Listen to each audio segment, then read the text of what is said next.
Hi, this is MrByZ, and today I'm going to go through the TIE Fighter, specifically just the regular ball cockpit with the wings on the side TIE Fighter. I'm going to get to TIE Interceptors, TIE Advance, all that other stuff later on. Today is just the basic TIE Fighter. So with TIE Fighters, we're going to start at the very beginning. This is the vintage original TIE Fighter as put out in Star Wars.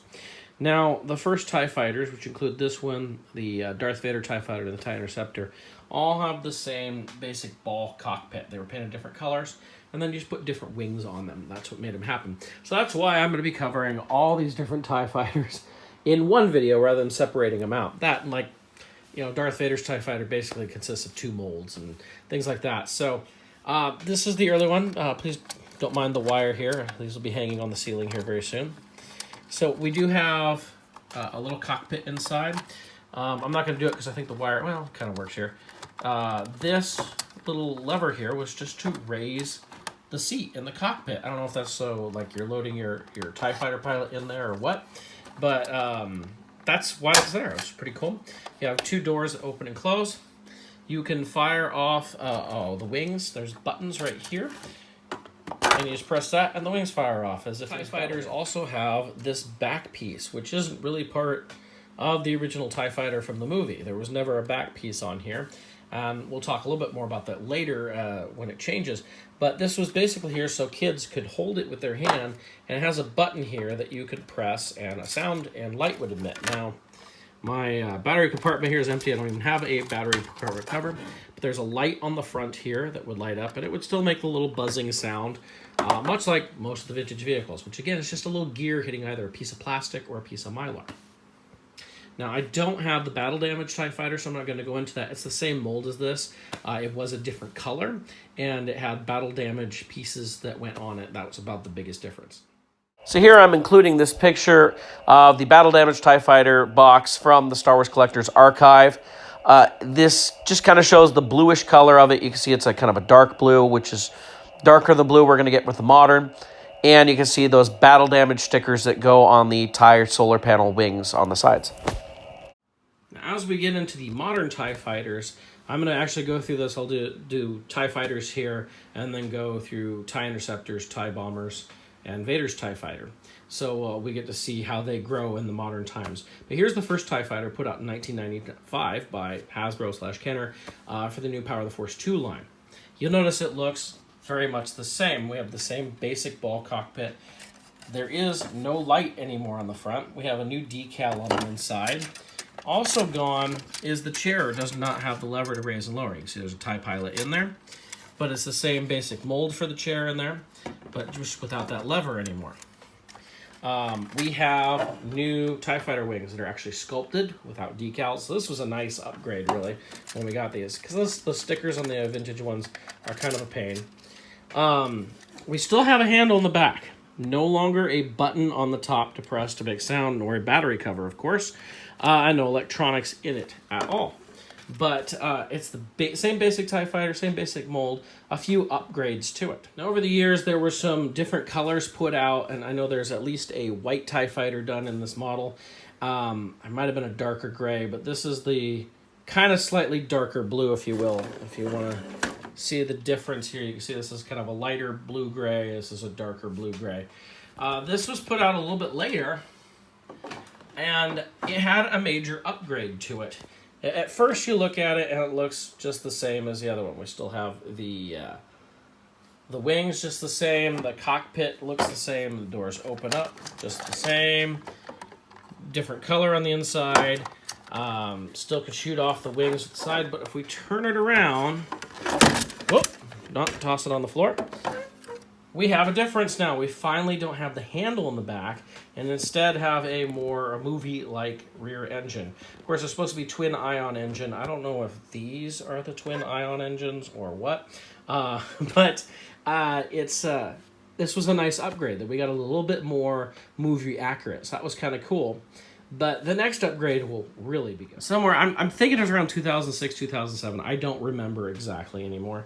But we got the big wing TIE Fighter. And as you can see, as compared to this older one, those wings are a lot taller. However, the middle cockpit is still exactly the same mold as this one. This is the one with the redone back. So we still have that the same. It's got a little weathering to it, which is nice. Mine has a little dust, but we have these very large wings, which was awesome because it makes it a little bit more accurate for the movie, because this is much smaller than what we really had in the movie. This is far more accurate. But cockpit, like I said, is basically the same. We open it up, we look in there, it's the same basic idea. The rear of the cockpit looks the same as that newer upgrade one. And but just these big wings, it looks so much more impressive. I mean, if you compare the two here, you can see how it really looks more like a TIE fighter, which is pretty cool. Now, I know this isn't the first big wing TIE fighter that was put out. There was one before this. I don't remember the exact color on it. I didn't get it, honestly, which is crazy. I got this one, which is the second one. I think it was a very minor color variance. Same mold on it, though. I think it was near 2010, Hasbro starts really messing with things, and they're giving us EU-type vehicles. They're giving us slight upgrades on older vehicles that we already had, and this is one of them. At first you look at this, it looks very much like the other TIE Fighter, just a new color. But if I go along on the side of the wings, you're going to see this giant Rebel emblem. And if I remember correctly, this came from a comic where Biggs Darklighter had stolen this. In fact, it came with a Biggs Darklighter with a weird TIE Fighter pilot helmet where like the face is cut out so you see his face. And it's like his stolen TIE Fighter, and the Rebels used it and put these giant Rebel emblems on that. It's kind of weird to do that. I guess if you're using it, it's not going to be a good spy vehicle. Now, I'll apologize if this falls apart on me. I'm having a problem with this wing over here. It's not wanting to stay in anymore. Still has the same spring-loaded launch-off wings that the other ones have. The back looks the same as the previous ones, but you notice the cockpit looks a little different. Gone is the two-piece cockpit door. And now we just have... Whoop, there it went. I knew it was going to fall. Now we just have this one-piece one. But you can see the interior looks, for the most part, the same. And, you know, it was a nice improvement in some ways. You no longer have that cockpit that can like, kind of sponge in on itself or things like that. But it was a nice little extra improvement. So I think it was around 2010, maybe a little after, right around that era, Hasbro really started upgrading the vehicles, especially the cockpits inside. And if you're really eagle-eyed here, you're going to notice there's already a difference just looking at the front of the cockpit. Not only is it rose-colored, which is supposed to mimic, you know, the view that we see in A New Hope, where the TIE Fighter pilots and Vader are kind of lit up by a red glow. I think that was the idea they were going for. The top cockpit looks a little different, but the ball has a slightly different shape. I'll show you in a minute. But you can see the interior there are some changes. No longer is there like a big box right here that we've had before. And the cockpit opens a little different, opens from the front. And if we look inside, we actually have an ejector seat here, which I don't know if TIE pilots could eject, but this does come out. So as you can see, it pops on out. Just looks like that. Nice little extra piece here. And we look inside, we see a little bit more decoration. We see decals that look a lot like what we saw in the interior of the TIE Fighters in A New Hope. And then if we turn this around a little bit, you can see there is a lot more detail for the control yoke and everything, and the whole interior of the cockpit is completely different from what we had before, where we just had that one little kind of tray-looking thing for the figure to sit in. So it's a nice upgrade. Now, there's a couple other things on this. The ball on the underside is a little different, and I'll show you the whole comparison so you can really see it. The whole time we've been getting this type of ball cockpit where they've basically just replaced the front, which is where the electronics were on the vintage one, with just like a new piece. As you can see, the molding is completely different on these, and it's all one piece. When you look at it in the front, it looks a little more rounded, a little more of a ball than the old one, which is kind of nice. It's a little bit more accurate to the movie. Now, the interior cockpit is a little more accurate, although, like I said, we never really saw ejector seats. You could claim maybe that TIE Bomber had one in Empire Strikes Back, but we really don't ever see those. But this was the most upgraded one. Now, I don't have it yet, but the new vintage line TIE Fighter is coming out. It's supposed to be a Walmart exclusive here in 2018. From all the pictures I've seen, looks to be a redeco of this TIE Fighter right here. It looks like I've seen the ejector seat, the same basic mold. If I happen to get it before I put this video out, it will follow up this. Now, of course, when Force Awakens came out, we got the new First Order TIE Fighter. Missing a missile there, interesting. But this is, it's almost like an inverse of that small wing TIE Fighter. Only everything's different. There's no reused parts as far as I can tell. In here on the wings, you can see it's a completely different kind of attachment, if you will. Gone are the old way of doing things. You could still hit the button right there and pop the wings off. The interior of the cockpit is also different because it's made to fit 2 figures. As we found out in the movies, you could hold 2 figures or 2 people inside these cockpits.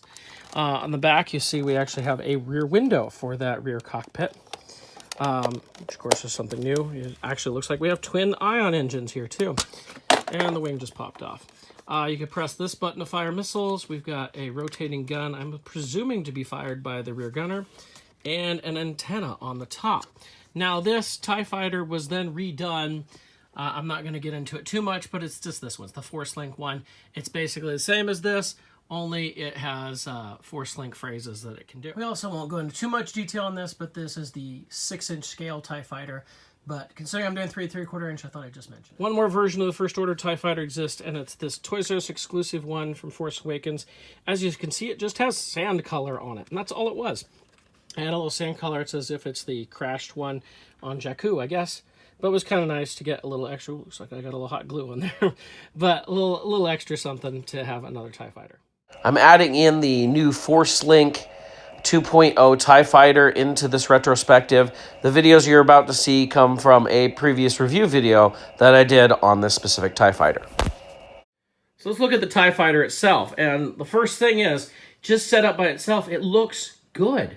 And, you know, I sound a little surprised with that, but anybody who's owned the smaller wing TIE Fighters knows if you set them like this, they don't really look that good. They're usually the space between the ball, the cockpit, and the wing is quite a ways, and it looks too long. It looks funky. And usually, of course, the wings are a little slanted. Here, they're nice and straight. When we get a little closer look at this, the wings themselves, these are rubber along on the outside with hard plastic on the inside. Even these inner pieces here are all rubber right in here. So, you know, I guess if you hit somebody with it, it'll be okay. We look at the cockpit itself, and it's very well detailed. You can see we've got missiles there. They do fire out. You can see there's some nice stuff there in the cockpit. I'm thinking maybe this bottom piece may have it coming from the Force Awakens TIE Fighter, First Order one, because we have this gun here. We've never seen a gun on the bottom of a TIE Fighter, although I'm looking here and they actually show it on the artwork. Of course, that doesn't mean anything. And here we look at the back. And as for comparison, I have a ball of one of the previous TIE Fighters here. So we can see the comparison to the look here. This is the ball from the Rebel TIE Fighter. And you can see there's a number of differences.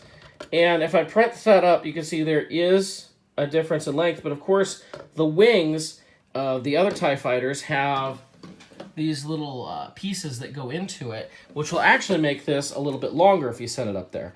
So this looks nice and proportional, really, with the way it is, even though it's small wings. And I know the wings are a little bit taller than what we've had previously with small wing TIE Fighters.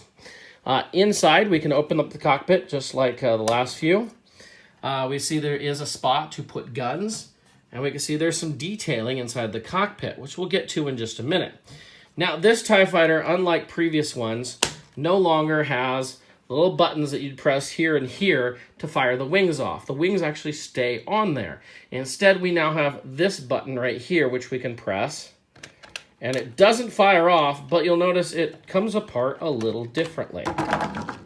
So we have 2 pieces here. We'll start with the main body and look inside the cockpit. So we can look inside the cockpit and see all the detailing that went into here. There's lots of nice detail. But one thing that seems to be really missing is paint. There's a darker color for the back of the seat. Everything else is kind of that, I guess, gunmetal gray. No extra paint for any of those markings back there. Nothing, which is kind of sad. And here where it breaks apart, we have the only stickers that you put on the entire thing are these battle damage stickers. And you can see they molded in some battle damage into this. But again, there could have been more paint detailing into this. The mold is fantastic, but it's really missing a lot with the paint. When we pull the other piece, which looks kind of funny because it's now just the front of the cockpit and the arm going to the wing, but we can turn around and see the details that go on the inside of the cockpit here as well. and on all of this. Again, no extra paint really. You can see there's a little bit of, again, that gunmetal gray and a slightly darker gray, but not much else or really to go with this. This is what the only thing the TIE Fighter is really lacking in. It's a great mold. It's a a nice new way of getting a TIE Fighter. I mean, if you're like me, you've got tons of TIE Fighters. Did you really need a new one? I wasn't all excited about buying one, but man, this is pretty cool. And honestly, I know there's a new TIE Fighter coming in vintage packaging, but Hasbro's already said that TIE Fighter is going to be the exact same as the previous big wing TIE Fighters that we've got in the last one we had. There's no change other than paint deco. So we've seen that mold before and everything. This is an all-new TIE Fighter, which is pretty darn cool. So as my look at the TIE Fighter, you can see there's all sorts of different sculpts and ways they made this over the years. It seemed to get refined. Then, of course, we got the First Order, and we got that new Force Link one, which is pretty darn awesome. I'm very impressed with that. I hope you enjoyed this. I'm going to be putting together some more videos like this for the TIE Interceptor, the TIE Advance, the TIE Bomber, even the TIE Defender will get in there, and the TIE Striker as well. I'll get all that stuff in there so you get to see it. I hope you enjoyed this. If you did, subscribe. I'm getting more of these videos out. I got a whole bunch of new stuff to review. Some new Black Series, some new Force Link, all sorts of things like that.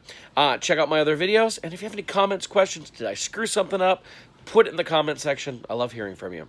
Until next time, enjoy your collecting.